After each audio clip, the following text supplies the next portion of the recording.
Rahul Mamkootathil jail ശിക്ഷ അനുഭവിക്കാൻ അർഹനാണ് എന്ന് ഉറപ്പിച്ച് ഞാൻ പറയുന്നു. കാരണം രാഹുൽ മാങ്കൂട്ടത്തിൽ എല്ലാ കാലവും ഒരു സ്ത്രീയെ കണ്ടാൽ അവളുടെ ശരീരമാണ് ആദ്യം മോഹിച്ചിരുന്നത്. അവളുമായിട്ടുള്ള സുഹൃത്ത് ബന്ധമല്ല, ആദ്യം കാണുമ്പോൾ തന്നെ ശരീരമാണ് മോഹിക്കുന്നത് എന്ന് ഇതുവരെയുള്ള കേസുകൾ നമ്മളെ ബോധ്യപ്പെടുത്തുകയാണ്.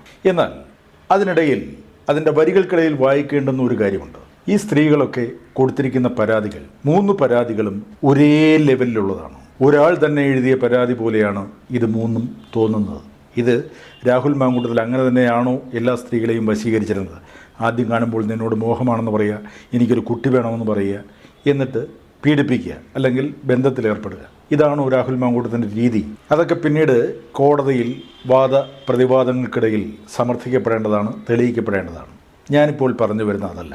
കഴിഞ്ഞ ദിവസം മുഖ്യമന്ത്രി പിണറായി വിജയൻ ആത്മവിശ്വാസത്തോടെ പുഞ്ചിരിച്ചുകൊണ്ട്, അതായത് സുസ്മേരപതനായി പത്രസമ്മേളനം നടത്തി